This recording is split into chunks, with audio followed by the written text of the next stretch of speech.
Good morning to the Beach House channel. How are you guys? Sorry I've not been in touch for quite some time. It's been busy. Anyway, I thought I'd come on today and just show you up on the roof because we've actually had a bit of an issue. So I want to show you the issue. I want to talk about obviously what we're going to do today to resolve that issue. And also just show you guys what you potentially can avoid to ensure you don't have this issue. If there is a such solution, that is, being in the Caribbean and being that we're in 30 odd degrees all the time. As you can see from the roof, we've got quite a few dark patches up here. That's where water is settling and going mouldy. In the meantime, what we have done, just to go on to, before we go on to other things, where the water's been holding, we've actually taken this back and actually applied a silicone-based rubber so that it actually holds it rather than breaking down. So we've got a few sort of patches now where we've applied. We haven't done the whole roof because it's bloody expensive. It's about 1,000 Bayesian for 5 gallons, and as you can appreciate, we're going to need about 10 to 12 tubs. So it'd be quite expensive to do it. But what we have done in the meantime, where the water sits, we've penciled around where the areas are, and as you can see here with this horrible brownies, which I don't want on, by the way. That happens within the month, by the way, so it's not as if that's been left for some time, but you've only got to have water sitting and go and stale over a couple of days, and it just already starts going a browny colour here for some unknown reason. But anyway, so we've applied obviously Tundra, it's called, from Sherwin-Williams. That's the only silicone based we can find on the island. But as you can see over here, there's a couple of patches where we've obviously applied. Wherever there's like a little puddle here and here, we've obviously taken those back and we've reapplied. Anyway, so I came back last night to no hot water in the house. Obviously we've got 2 of the largest tanks they actually do on the island. So these are solar tanks, in case you guys don't know what they are. This is the brand that everyone tends to use. This one was bought from Coinmans. I think it was around about $5,500 Bayesian dollars installed. If I remember rightly, I think it's 80 gallons. But whilst they were installing, I said, if you get any second-hand ones, can you let me know? And I'll have that put in as well. So they put a second-hand one in.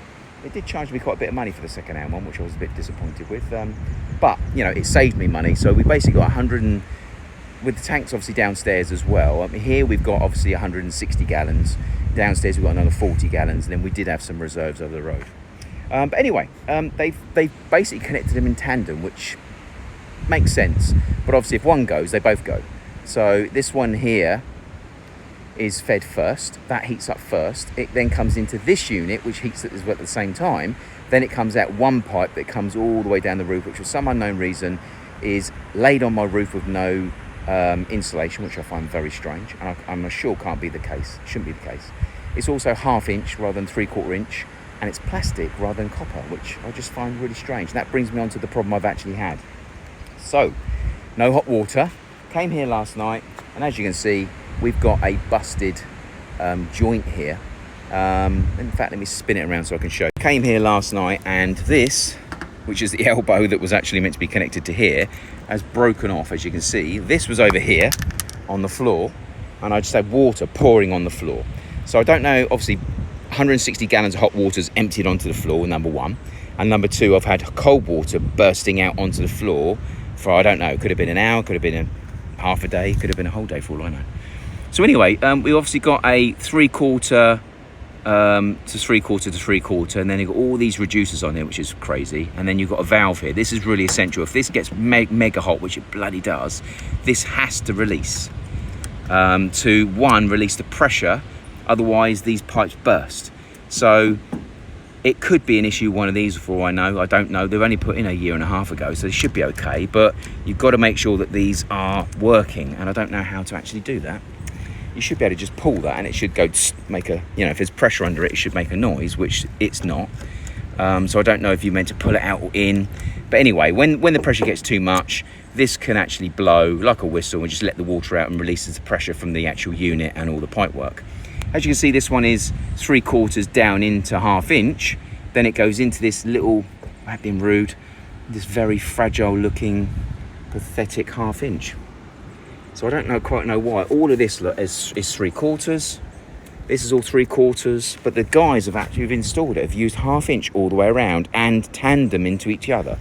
So as you can see, the hot water feed from here comes down here and goes straight into these panels, which go back into this tank. And then this one tank feeds this pipe, which goes all the way down here down to this set of pipes over here, which again are leaking, which I've got to sort out, and goes back downstairs. As you can see, the leak's there. Should be no leak.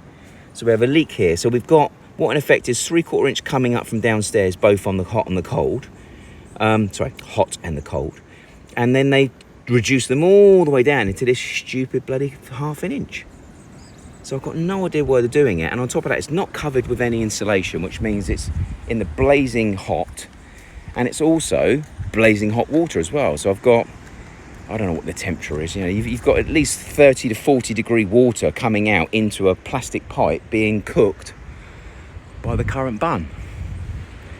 So anyway, it's a disaster waiting to happen, basically. As you can see, this has got an insulation on it. Again, it's been on there a year. Look at it, look. It's perishing already. All of this is brand new. This is like a year and a half. It's all breaking down. But again, at least there's something on it. It should have something on it. So what I want to do, find a plumber on the island that actually knows what the hell they're talking about. So if anybody knows anybody, hit me with the comments below. I need a damn good plumber.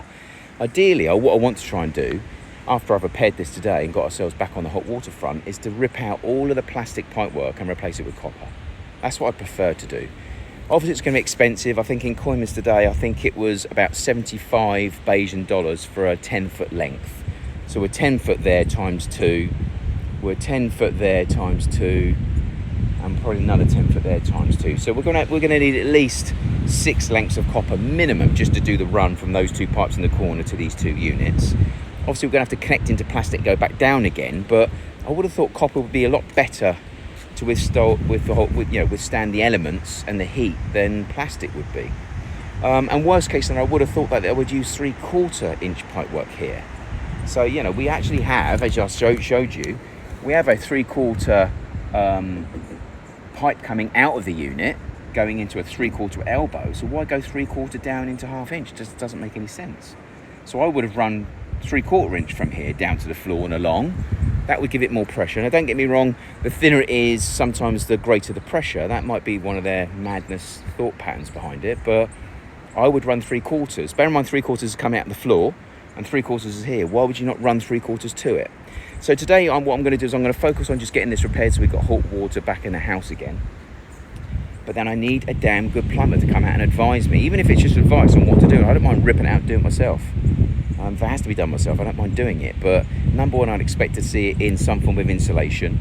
Number two, I'd expect to see it all in the same sizes throughout. I'm going to say this one here goes from 3/4 to 1/2 inch. This one goes 3/4 to 3/4 and then reducer.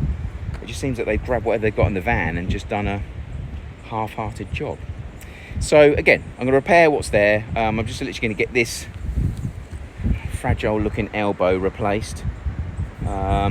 Again, as you can see, it's gone brittle, hence the reason why it snapped. I mean, it's bloody hot, obviously. And if it's like this one here, as you can see, this one's not even on the floor. So don't get me wrong, it's not essential, but it's hot water and it's pressure. So I'd have that sat on the floor at least, or at least have it something underneath it to take the pressure away from it. When the taps downstairs open up, this is going to have boiling hot water coming through it. It needs to be stable. So to release any form of pressure off these joints, this one here and this one here, I'd have that sat on the floor. So again, I might have to replace that one as well. And when I do this one, I'll certainly try my hardest to make sure that it's sat on the floor rather than sitting as it is at the moment. That is for sure. So that's the first thing I'm going to do. But like I said, if you guys know anybody on the island that would be prepared to come out, number one, to give me an overview on what's here and what's right and what's not. And then second of all, you know, a quote at least to rip out what's there and replace, either for 3/4 inch with insulation or copper. If you go copper, I assume it would just be a similar sort of 1/2 inch anyway, so it would be very similar. In the UK, by the way, we use 22mm, which is the wider one for hot, and we use 15mm for cold, which is the thinner one. But here it's the other way around. On the hot, they use 1/2 inch, which is like a 15mm equivalent. And on the cold, they use 3/4, which is our 22mm equivalent. So it's the other way around for some reason. But anyway, let me know in the comments below if you don't mind, if there's anyone you know of that you recommend that would come out and have a quick look. If anybody knows whether it should be 1/2 inch, 3/4 inch, plastic or copper, again, let me know in the comments below. From my point of view, I think it's also a taste thing as well. I'd rather see it in copper just purely because I know that it can last. You know, there's not a great deal that's going to happen with it if it's in metal and it's soldered. I mean, even if it's the olive joints, it would definitely be far more stable than it would be on in this plastic. And the thing that I see is obviously the plastic does get brittle in the sun. So what insulation, also in the comments below, what insulation should I be using? Bear in mind, the last thing you do is use black insulation when it's so hot. You know, you want to use some form of light grey or white if you could. Again, I do actually have an air conditioning foil stick, like a sellotape, but obviously it's a foil with a stick on the back of it. I think it would be better to put some form of foam insulation around these and then cover that with a silver sticky to try and keep it waterproof and completely reflect the sun. That's one thing I probably would do. So what do I do first? Do I replace it with like for like? Do I go 3/4 inch or do I go copper? And then after that, then I can look at sealing it and making sure I protect it. So anyway, I'll try and film as I go without getting obviously sunburnt and covered in water and whatever else. I'll get the pipework up, start getting some of these bits taken off and glue back on again, and I'll show you what I'm doing as I go.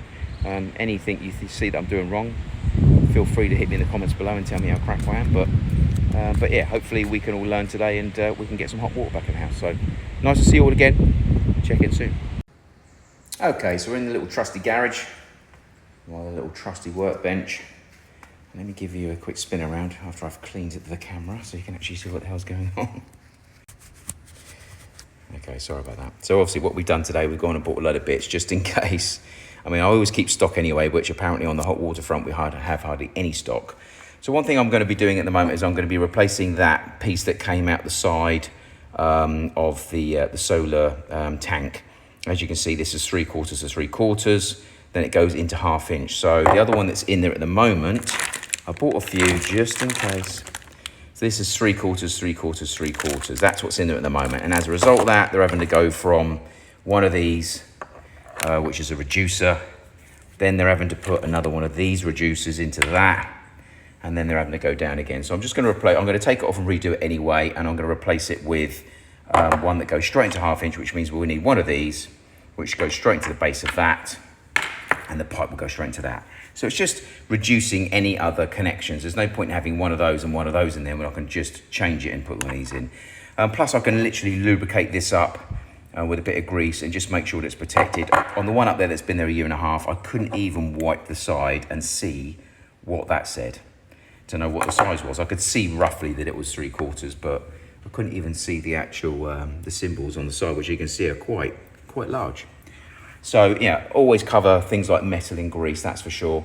So we're going to need some of this. What I'm going to do is I'm going to literally put this, these two into here, obviously with the relevant tape, get that prepared in the meantime. Essential, guys, essential that someone uses a primer or cleaner on plastic, because if you don't do it, this doesn't stick very well and then you get blown joints. So one of the common faults I do see is that people on the island here don't tend to use cleaner when they're actually doing some form of glued joint. There's a purple one you can get, which I would use, because then you can at least see if there's any purple coming out of here. You can see they've actually done the purple cleaning before. That's obviously the best thing to do. But in worst case, clear cleaner. And once that's been cleaned, then use the glue, put them together. Don't run any pressure or water through them for a good 45 minutes minimum. If it's pressured, you should be leaving it for 24 hours minimum, really, but they do glue pretty quick. I may also attempt to put a tap up there whilst we're there as well, just because I'm conscious of the fact we've got on-off switches up there, but there's nothing there for us to run a hose up there. So whilst I'm doing it, I may very well, don't know yet, I may very well stick a T-junction in and try and come off and put some form of pipework up there if I can, to try and create a tap. Obviously the downside with taps, obviously most of them are all running off 1/2 if not 3/4 inch, and I've got to kind of go from this stupid little 1/2 inch into a 3/4, which is reasonably difficult. Same thing again though, it will be, you know, reducer into the pipe itself, and then some form of male female. I don't know if that works, because obviously again, hot water piping and the cold water piping are very different threads. It is monstrously hot today, by the way, as you can see, perspiring a little bit. So I'm going to get this done first. I'm going to make this first, then I'm going to take it up there in the boiling hot, and with my trusty, by the way, in Koymans, these sort of things, they're not massively expensive. Huge. You need big stuff like this to hand. And you definitely need,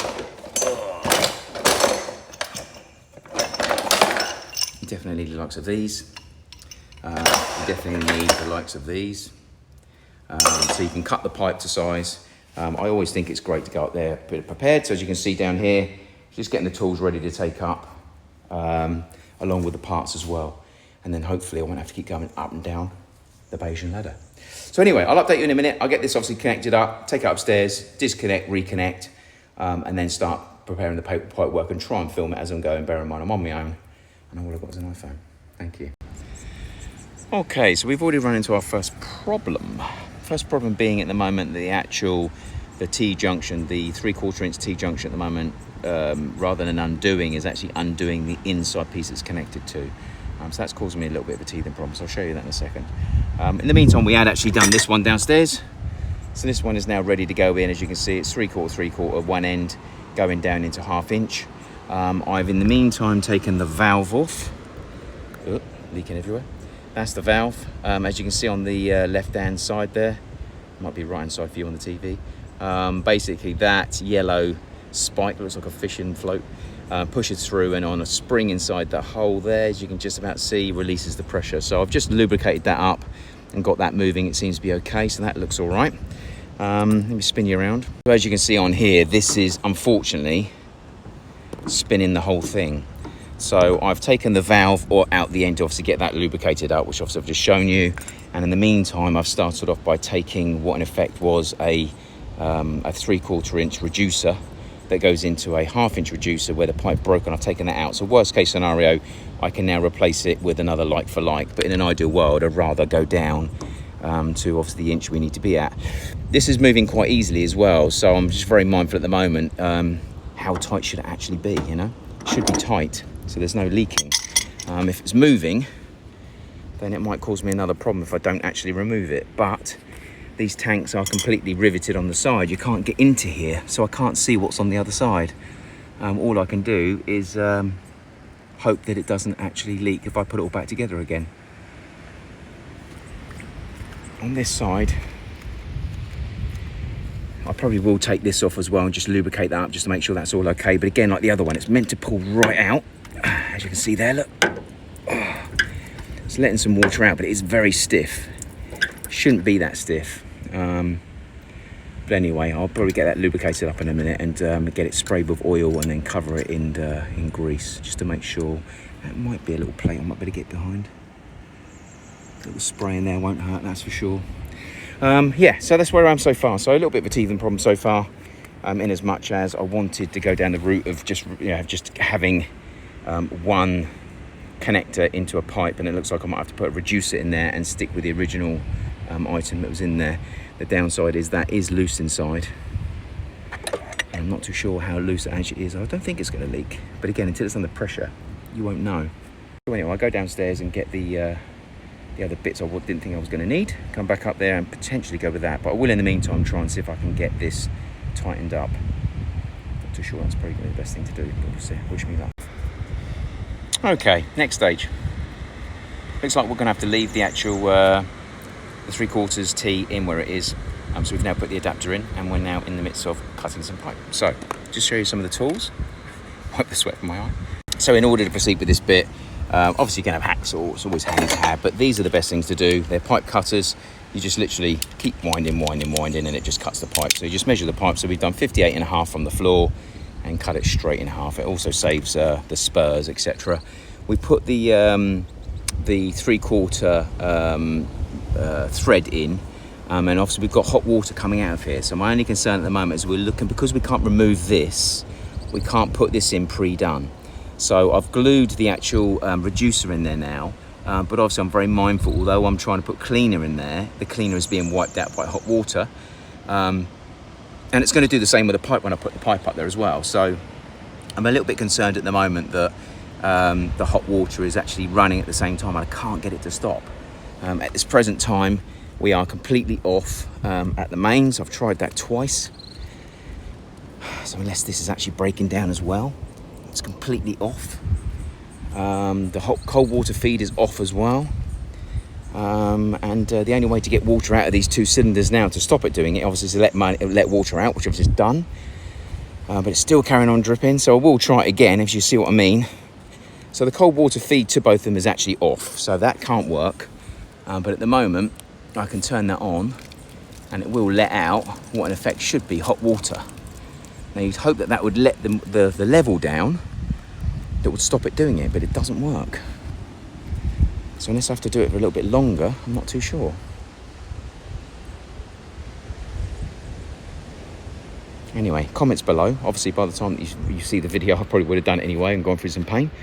But I might just let it run a little bit longer in a minute anyway. But I'm under the impression that as soon as this one draws down, that one feeds, I think. So it doesn't matter what I do, it's just going to keep on doing it, I think. But I'll try leaving it a little bit longer in a minute and see what happens. Fingers crossed.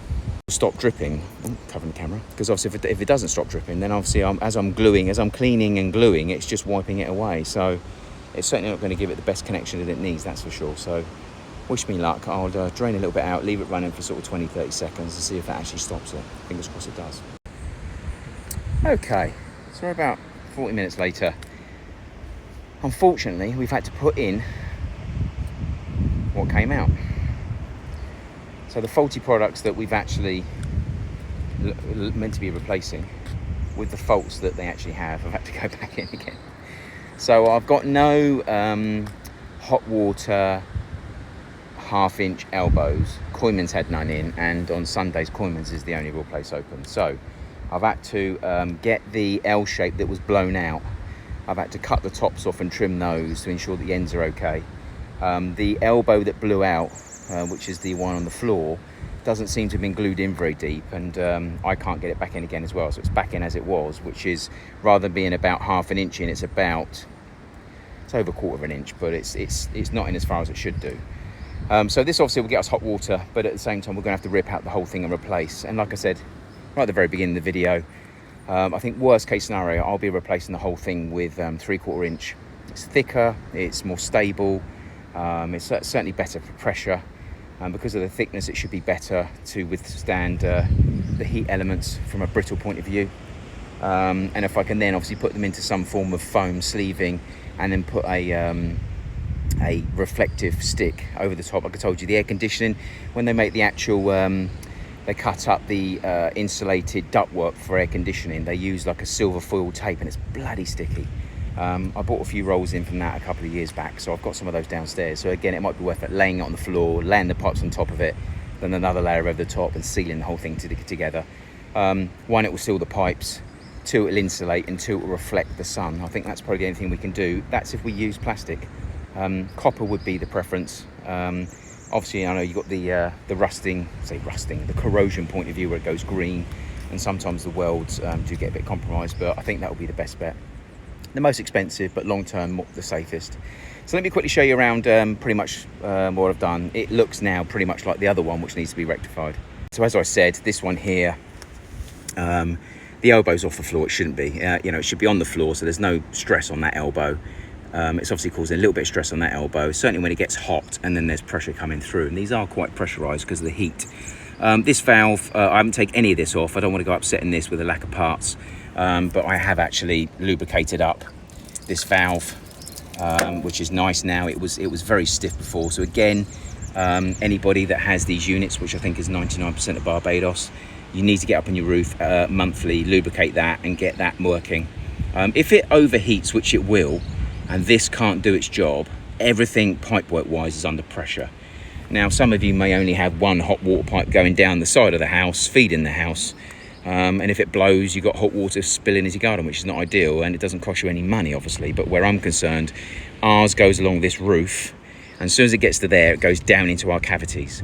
And if you remember rightly, we had a pipe with the hot water pipe there going down in through the walls, split and burst in the cavity wall, which we had to dig a hole in the front of the house. I don't know if you remember that. So it can cause you problems if you've got a setup like ours. Again, I've put the valve back on. I've lubricated the valve as best I can. It's now moving freely. So again, I'm going to make sure that is now done on a monthly basis. Unfortunately, I've had to put the reducer in here and the original pipe back in, and as you can see, because we've had to cut it short, we're now like the other one, off the bloody floor now. So not ideal. That joint there is not ideal as well, that elbow. You can see where the glue is. I mean, to a certain extent, I would need another quarter of it, half of that blackness inside. So it really isn't in as deep as it needs to be. But again, I've sprayed these. Sherwin is meant to be doing this monthly, and it looks like he's forgotten. I normally spray these and wipe them down with WD-40 silicone grease, or the rust penetration. I've just done that one. I've done all the joints. I've just done this one, and I've done all the joints. But again, it has to be done on a monthly basis just to make them last. You know, these are up on the roof, right in the actual salt conditions. This one was a second-hand unit. I don't know if you remember. Like I said at the beginning, when we had this one installed, we asked them if they ripped out another one, could they bring another one along second-hand, and that's what they did. They put two in. So, you know, it doesn't look the same as the other. As you can see, this one's a couple of years older than that one, and even though it's aluminium, you can see that it's trying to rust. Aluminium doesn't rust, so this salt over here will rust anything. And also, one thing I will do when we get this pipework replaced, I'm going to get Sherwin to get all of this dug out, ground down and resealed. I can see that he's gone around it with the actual floor sealer, which is not ideal. And over here, I'm seeing there's like a little crack there, for instance. So again, that needs to be ground down, filled in, and the whole thing needs to be sealed all the way through, because obviously water sits on the roof anyway, but obviously when it's got something like this, then you start getting water retaining around it. This one here, as obviously I've let this valve open, so that's what that is, but you can see the damp here, it just sits around. So we need to make sure that all the way through here is done. And then I'm also going to get him to come up here and make sure on a monthly basis this is sprayed and mopped down, because it's not looking good. We shouldn't be having any brown stains really. It does cause brown stains when water sits, but as long as we're doing it monthly, we should be keeping that at bay. You know, with regards to the actual returns back to the gutters, we do need to think about what we're going to do here.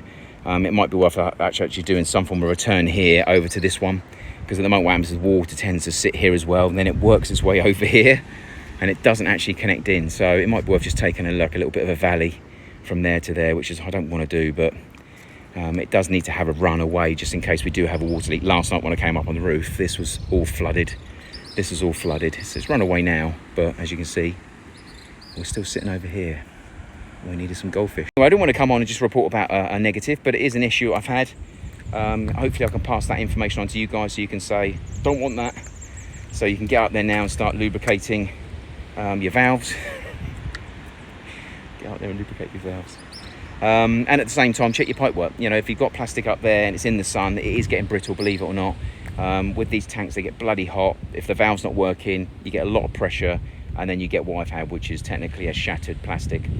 So if it helps you, help you guys, obviously, if just spur one of you to get off your backsides and go upstairs and check your pipework, then my job is done. But anyway, other than that, I hope you like the content. Give me a thumbs up below if you don't mind. If you haven't subscribed to the channel, please do so anyway. If you're obviously one of the subscribers, I think we've got 1,200 subscribers now. Thank you very much. As always, the channel wouldn't be doing what it's doing without you guys. Comments are always greatly appreciated.